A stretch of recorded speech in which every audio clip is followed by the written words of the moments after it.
Bonjour, une petite vidéo aujourd'hui de déstockage. J'ai besoin de libérer un petit peu d'espace dans l'atelier, puis comme je vais avoir un petit peu moins de chantier, puis avec la convalescence, ça va être assez pratique de faire de la place. Puis je me dis que il y a des choses qui sont là depuis un peu trop longtemps et qui peuvent servir. Alors peut-être pas tout. C'est pas une braderie de vide-grenier à 1,50 €, hein, c'est vraiment du matériel qui parfois est neuf, parfois est un petit peu ancien. Si ça vous intéresse pas, bah c'est pas grave, il y a aucun problème. J'ai à peu près classé par catégorie. C'est pas toujours facile de faire des catégories, donc vous verrez s'il y a des chapitres, si vous voulez revenir dessus. N'hésitez pas, tout n'est pas expédiable. Bien sûr, tout ce qui paraît petit et léger, c'est expédiable, mais les trucs un peu lourds, bah imaginez bien qu'il faut se déplacer. On peut tout à fait imaginer que certains produits soient assemblés sur une planche technique si vous le souhaitez, mais sinon, bah c'est du déstockage. Les éoliennes Rootland, je suis désolé, ça a l'air un peu en vrac, mais comme c'est un petit peu humide à l'atelier, les cartons ils se sont cassés. Donc je peux plus les envoyer dans les cartons d'origine, et puis de toute façon c'est un petit peu trop lourd pour l'expédition, il faut venir chercher. J'ai deux éoliennes Rootland, j'ai fait une vidéo dessus, vous pouvez aller voir dans les playlists éoliens. Et puis vous voyez les puissances, les tests et tout. Donc moi je les vends 350 € pièce, j'en ai deux en 12 volts. Une génératrice d'éolienne que j'avais achetée pour fabriquer une éolienne, que je vends 150 €. C'est une 500 watts, mais elle a une tension variable, puissance variable. Une éolienne de pignon, faut faire une offre. Hein. Elle fait 500 watts en 250 volts. Le régulateur d'origine, je l'ai plus, je crois, il marchait plus. Il était branché sur un onduleur d'injection. Le nez est cassé, mais les pales vont bien, tout le reste va bien. Elle a l'air de produire convenablement, mais elle a passé 15 ans dehors, quoi. Une éolienne Fortis, pareil, elle a vécu un peu, mais je l'ai entretenue, je l'ai testée. J'ai préparé une vidéo qui n'a pas été publiée. Donc là, on voit que la génératrice, mais il y a des pales, ça fait quelque chose comme 2,50 m de diamètre. Le mât, c'est un matrier en acier qui fait 11 mètres, qui n'a que 3 haubans, hein, donc il faut bricoler un bras de levage et tout. C'est une éolienne qui n'a pas de galet, donc le câble il est souple et il tourne dans le mât, donc c'est une ancienne génération. Pas la centrifuge, j'en demande 600 €, il n'y a pas de régulation, pas de frein, faut rajouter. Mais pour les gens qui veulent une éolienne pas trop chère, de plutôt bonne qualité, c'est peut-être pas mal. Là j'ai un frein de la marque Kestrel qui freine une éolienne à 350 volts. Il n'est pas tout à fait réglable. En gros, c'est le genre de grosse résistance qui est fait avec des diodes. J'en parlerai peut-être dans une vidéo. Voilà, ça peut servir, j'ai pas mis de prix. Les panneaux solaires, j'ai pas détaillé tous les panneaux, j'ai juste mis un prix, puis j'ai mis un ensemble de puissance. Parce que peut-être ça vous conviendra pas, j'ai tout un tas de panneaux qui restent un petit peu depuis un moment. L'intérêt, c'est pas tant le prix, parce qu'en fait ça va pas être plus cher que le neuf, mais c'est le format. Des fois, on a besoin d'un tout petit panneau, puis les petits panneaux, c'est de plus en plus rare.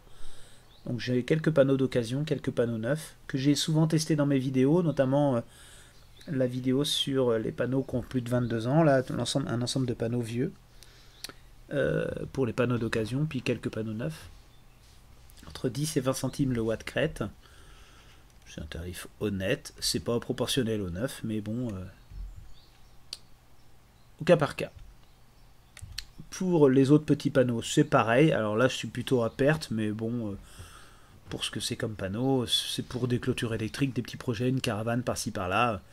C'est très bien comme petit panneau, c'est que du 12 volts. Je crois que le plus petit fait 3 watts, le plus gros fait 65. Bon, voilà, si ça vous intéresse, j'en ai quelques-uns. Un petit onduleur pur sinus 48 volts 600 watts. C'est pas une puissance très commune avec le 48 volts, mais bon voilà, 20 balles déstocké. Deux onduleurs, un 12 à 24 de chez Studer, les petites gammes Agi là, qui d'habitude se vendent 350 €. Bon, comme c'est des tout petits, on a du mal à les vendre quand même. J'en propose 150 € l'unité. Je suis à perte aussi. C'était déjà un déstockage de chez mon fournisseur. Les accessoires de chez Studer, alors c'est des accessoires qui me servent pas énormément, je les avais en stock. Donc le ARM01, le RCM10 et le TCM01. Si vous savez pas ce que c'est que vous n'avez pas de Studer, donc peut-être vous n'avez pas besoin. Il y en a un c'est une commande à distance, l'autre c'est une tempo et l'autre c'est des relais. 50 € pièce. Un onduleur chargeur Clayton 2000 watts 12 volts. qui vaut 800 euros, je le vends 120, il est en stock depuis tellement longtemps. De toute façon, je retesterai avant la vente. Concernant les batteries plomb, j'ai des batteries plomb régénérées en stock. Alors là, j'ai mis un petit peu en vrac parce qu'en fait, ça dépend de la demande. Parce qu'il y a des parcs qu'on peut mettre en 12 ou en 24, ou même parfois en 36 ou en 72. Il y a toujours des tensions un peu. Donc ça, ce sont des parcs que je possède. Hein. C'est pas une pub pour mon fournisseur. C'est juste qu'évidemment, si vous me demandez du 24, je peux faire un parc 48 que je passe en 24. Donc globalement, les capacités, c'est 240, 480, 650 et 800 ampères-heure. En 12, 24 ou 48, suivant ce que je vais pouvoir faire en fonction de ce qu'on me demande. Le prix est de 120 euros par kilowattheure. Donc il faut m'envoyer un petit mail. Il y a de ça. J'ai une petite batterie plomb AGM à 80 euros, qui est à 100% de sa capacité. Elle est régénérée, mais elle est en très bon état.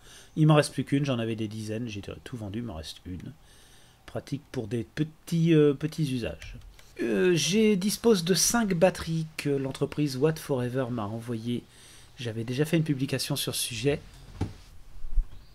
Je n'arrive pas à vraiment les faire fonctionner comme je veux. Je n'ai pas le BMS, c'est un peu compliqué. J'ai ma petite idée, j'ai trouvé un BMS, mais c'est le même que pour la 106 électrique. Quand vous verrez la vidéo, vous comprendrez. J'ai pas envie de refaire l'aventure, d'autant que ce sont des batteries qu'on m'a envoyées. Déjà, je devais tester des batteries de chez Watt Forever et j'ai pas eu de suite. Ils m'ont envoyé ça en contrepartie, mais j'ai jamais pu vraiment les exploiter. J'en ai 5. Donc s'il y a des gens qui sont prêts à bricoler un peu le BMS, sachant qu'on trouve le BMS chez EV Shop, et ben ces batteries, je les vends 135 euros l'unité, 2,8 kWh, c'est pas très cher. J'en ai 5. Vous trouvez les batteries chez Watt Forever, effectivement.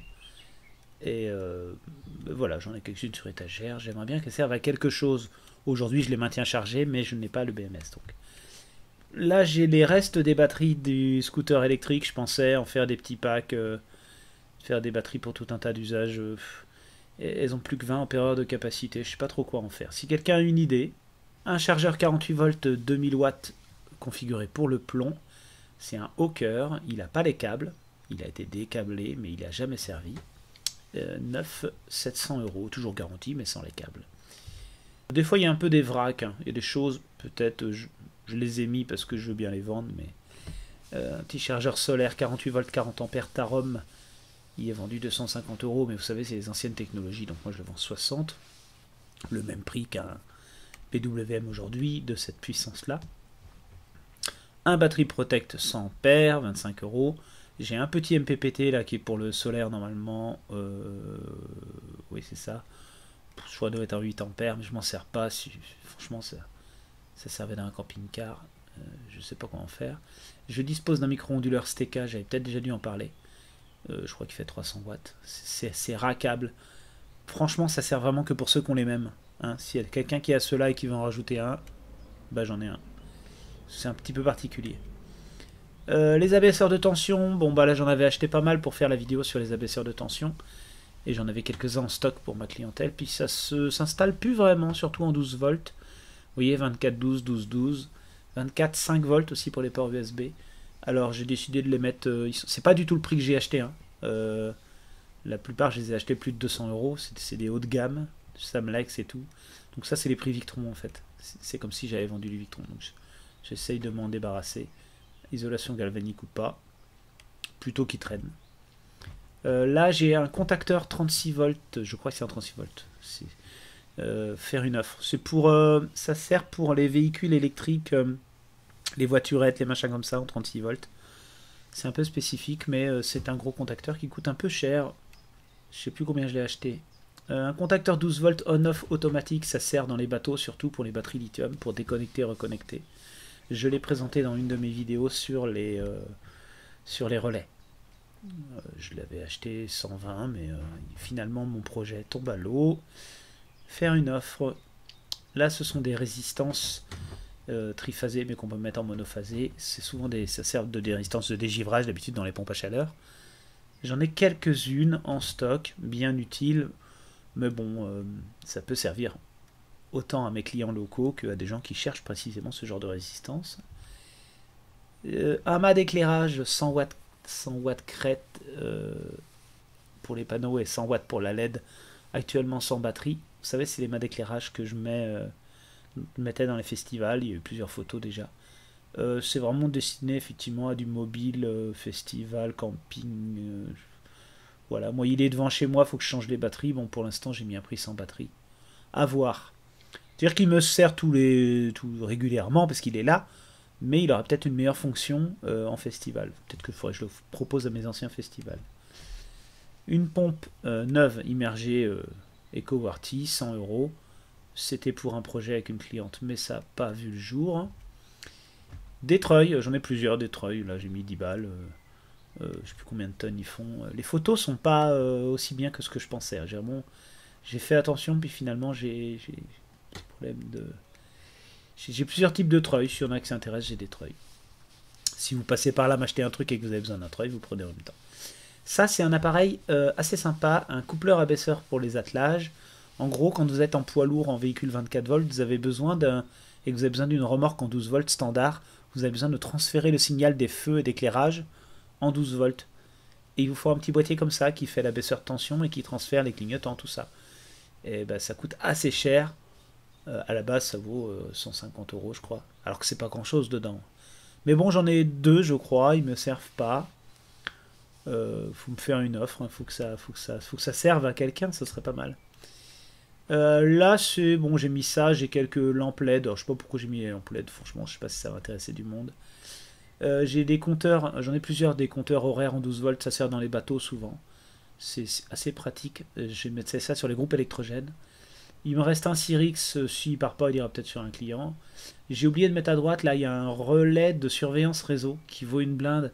Je l'ai récupéré sur un chantier, ça surveille la fréquence, la tension. Ça permet de découpler des onduleurs. Mais c'est vrai que maintenant c'est intégré aux onduleurs. Et c'était mis sur un onduleur d'éolienne. Voilà, faire une offre.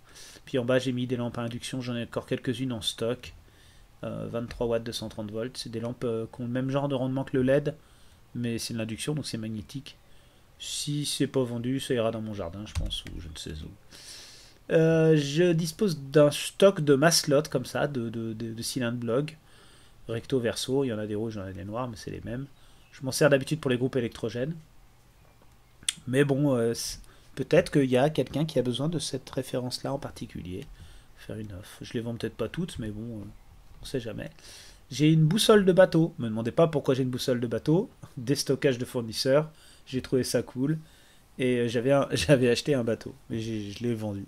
Je n'ai jamais eu le temps de le rénover ni rien. Je l'avais emmené à l'école pour les gosses pour apprendre des trucs. Il y a ça dans ma vidéo sur découvrir l'électricité. Pour voir l'influence des aimants sur le. Enfin voilà. Mais je pense qu'il y a des gens qui ont des bateaux et qui en ont plus besoin que moi. Vous me faites une offre parce que, bah, à mon avis, ça vous sera utile. J'ai un certain nombre de fixations pour panneaux solaires d'ancienne génération pour mettre sur des vacassiers. Enfin, je sais pas si la photo est très très explicite. Pour les sol reefs. Si vous reconnaissez une de vos fixations et qu'il vous en manque, bah j'en ai. Voilà. Ça m'étonnerait qu'il y ait grand monde qui ait ça, mais admettons. Je dispose d'un filtre actif triphasé d'occasion. Il manque les tors magnétiques. Il faut faire une offre et surtout il faut le tester. Quand je dis d'occasion, mais je crois qu'il n'a jamais été câblé. C'est parce que ça fait quelques années que je l'ai en stock. Si quelqu'un. C'était pour les festivals. Pour mettre ça sur les groupes électrogènes. Puis finalement. Filtre anti-harmonique. Si ça intéresse quelqu'un, pour mettre ça dans sa baraque en triphasé, pourquoi pas. Il y a une petite note technique, là c'est du Merlin Gérin. Je pourrais envoyer plus de références si besoin. Matériel, alors là je pense qu'on va arriver dans la partie Victron, ça va intéresser du monde. Je dispose d'un GXLTE 4G, je savais même pas ce que c'était, je m'en servais pas. C'est un peu l'équivalent du GSM sur lequel on branche une carte SIM, une antenne GPS. J'en ai un en stock, bon, c'est le deuxième a priori que j'ai. Et ça vaut 200 balles. Là je le vends 50 balles, je sais pas trop quoi en foutre pour l'instant. J'ai un GPS, une antenne GPS à brancher dessus ou à brancher sur un autre truc. 25 euros, j'en avais une en rab. Quelques accessoires Victron à nouveau. Entre autres, il y a aussi des sondes SRNE là-haut, les sondes de température des régulateurs MPPT. On m'en avait demandé, j'en ai quelques-unes en stock. 10 euros pièce. J'ai plein de cordons RJ11 pour les BMW, mais je pense qu'il y a plein d'installateurs qui en ont. Une sonde pour le BMW, une sonde de température qu'on met sur le BMW 702 et 712, 30 euros. Quelques sondes Victron, ça peut servir quand on en crame sans faire exprès. Un petit apaisseur de tension, je n'ai même pas mis le prix, s'il y a quelqu'un qui est intéressé. Un capteur main BMS VE bus. J'ai pas bien compris son usage. Il sert normalement pour détecter le réseau, pour transformer un onduleur d'ancienne génération en onduleur d'injection réseau. Donc il y a une fonction comme ça. Moi j'ai décablé ça sur un onduleur justement. Et bah je m'en sers pas. C'est pas le genre de truc qui me sert, mais si toutefois ça servait, bah il est là. Pareil, Phoenix Control, c'est un appareil qui sert à contrôler certains onduleurs de la gamme Phoenix. J'en ai vraiment pas l'utilité. Ça vaut 80 balles à la base, mais ça fait des années que je l'ai. J'ai un ou deux shunts, je sais plus, en 500 volts là pour le contrôleur batterie. Si vraiment il y en a qui en ont cramé un, j'en ai un là. J'en ai peut-être un en 1000 ampères aussi en stock. Ça, là j'ai 1500, mais j'en ai un en 1000 ampères si ça intéresse. Ça vaut une trentaine d'euros, je crois. Un abaisseur de tension 48 12 30 ampères isolé. Il est vendu 210 euros. Moi, je le vends 130. Il est tout neuf. C'est juste, je l'ai pas mis sur l'installation. Je dispose de deux onduleurs d'occasion. Un onduleur tout court Phoenix 3000 volts ampères 12 volts, 250 euros. Il est un petit peu vieux celui-là. Il fonctionne. Il faut le reparamétrer. Bon. Et un Multiplus 48 5000 d'ancienne génération qui n'a pas tant servi que ça. Il est reparamétré, testé. Il faudrait que je lui fasse ses courbes de rendement, ce serait intéressant. Moi, je pense qu'à chaque vente, je referai les courbes de rendement des appareils. 650 euros. Je me demande s'il n'est pas encore garanti, mais bon, voilà. Si ça sert à personne, je l'installerai autre part. Et s'il y a des gens que ça intéresse ou qui ont le même et qui veulent augmenter leur puissance, ça peut être bien. Un onduleur, alors ça, c'est issu d'un projet en 12 volts qui n'a pas vu le jour, que j'avais acheté en avance. Un onduleur 1200 volts ampères 12 volts. Il est neuf, hein, je viens de l'acheter, 280 euros. Un abaisseur de tension 24-12 9 ampères 50 euros. Un batterie Protect 65 ampères 39 euros. C'est un peu moins cher que le prix habituel. Si je les vends pas, je verrai si je fais un projet en 12 volts, mais là, j'en ai pour quelques semaines de convalescence encore. Je sens que l'année 2025 va pas être très porteuse. Du groupe électrogène, alors vous verrez une vidéo sur ce groupe électrogène, c'est un groupe en courant continu, avec un moteur essence et un alternateur de camion, vitesse variable, 2 kW maxi, mais en général 1 kg, entre 700 watts et 1,5 kg, c'est déjà pas mal. Après ça fait patiner la courroie un petit peu. C'est pas du haut de gamme, à part l'alternateur qui est de bonne qualité. Le moteur c'est un truc Amazon Ibert là, à 150 euros. J'ai fait le montage moi-même, j'ai soudé, j'ai passé du temps. Finalement, j'en ai pas un usage de dingue. Donc j'ai fait un petit prix, 250 euros. Sectionneur fusible, plutôt qu'il vieillisse comme ça, à rien faire. S'il ne sert pas, je le garderai, tant pis. Je vous laisse mettre dans les commentaires ou m'envoyer un mail, lawatterie@outlook.fr. Comme d'habitude, je suis plutôt débordé, donc vous attendez pas à ce que ce soit comme sur le Bon Coin, avec un envoi sous 48 heures. J'essaie de faire au mieux. Voilà, en vous souhaitant une bonne journée, et il y a toujours des vidéos sympas sur la chaîne, vous pouvez aller voir. Au revoir.